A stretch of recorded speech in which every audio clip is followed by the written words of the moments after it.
धीरज धर्म मित्र अरुणारी, आपत काल परखिए चारी। नारी अपनी प्राणों की आहुति दे देती है अपने पति के लिए, पिता के लिए, पुत्र के लिए, परिवार के लिए, समाज के लिए, देश के लिए, मुझे तो लगता है पूरे संसार की रक्षा के लिए काली बनकर, दुर्गा बनकर, रणचंडी बनकर, बगला बनकर, छिन्नमस्तिका बनकर, तारा भुवन, वो त्रिपुर सुंदरी बनकर, धूमावती बनकर, वो 10 विद्या अदस महाविद्या बनकर, जय तुम देवी चामुंडे, जय भूतारिते हारिणी, जय सर्वगते देवी, कालरात्रि नमोस्तुते। एक बात निवेदन करनी थी, आहुति में, स्थूल आहुति देने में पुरुष प्रवीण है, पर जीवन को होम करने में जिसे कुशलता प्राप्त है वो नारी है। जीवन को होम कर सकती है, जो जीवन को होम कर दे, जीवन को स्वाहा कर दे, वो नारी है। स्वाहाकार स्त्री को कहते हैं और आहुति है पुरुष। पुरुष आहुति देता रहता है और जो स्वाहा होती है वो स्त्री है। स्वाहा कहने से अग्नि की जिह्वाएं, सप्त जिह्वाएं खुलती हैं। मंत्र में जब तक स्वाहा नहीं बोलोगे अग्नि का मुख नहीं खुलेगा। मंत्र में स्वाहा जरूर बोला करो, नहीं तो अग्नि का मुंह नहीं खुलेगा। स्वाहा स्वयं मंत्र एक, स्वाहा मंत्र का नाम है। स्वाहा जब तक नहीं बोलोगे अग्नि का मुख नहीं खुलेगा। दशरथ के आंगन में इस तरह से आनंद है, लेकिन एक ग्लानि भी है, एक चुप्पी सी है, एक रिक्तता है, एक खालीपन है, एक अभाव है। एक देश ने हिम्मत की, ब्राजील ने, वो सारी भारत की गाय लेकर वहां पहुंच गए।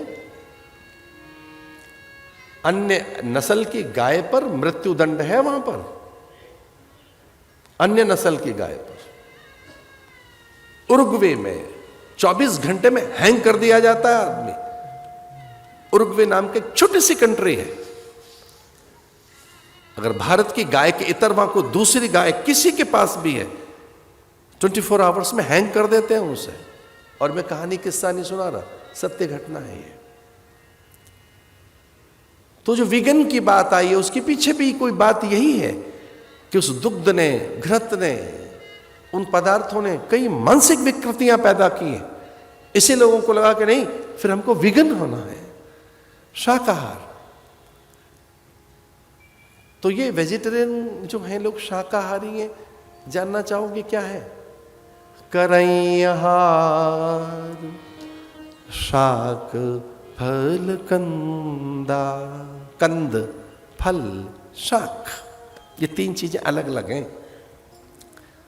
जब आप वेजिटेरियन होने की बात करते हैं तो ये 3 चीजें बिल्कुल अलग हैं, शाक, फल और कंद। कंद किसे कहेंगे? जो धरती के नीचे है। फल और शाक फिर ये भी उन्होंने छोड़ दिए, कंद से आए वो शाक पर, फिर शाक भी छोड़ दिए तो फिर वो आए फलों पर, फिर फल भी छोड़ दिए तो पत्र से रहने लगे, फिर पत्र भी त्याग दिया उन्होंने, सूखे पत्तों पे रहने लगे। और एक पीपल के पत्ते में, सूखे पत्ते में, एक पीपल के सूखे पत्ते में लगभग 1 मिलियन ईयर्स के लिए तत्व छुपा होता है। 1 मिलियन माने 10 लाख साल तक के लिए पीपल का पत्ता मरता नहीं है। सूखा पत्ता, मैं गीले पत्ते की बात नहीं कर रहा, मैं तुलसी पत्र की बात करूं तो मिलियंस ईयर्स उसके द्रव्य, उसके रसायन बनी रहती है। विज्ञान कह रहा है इस बात।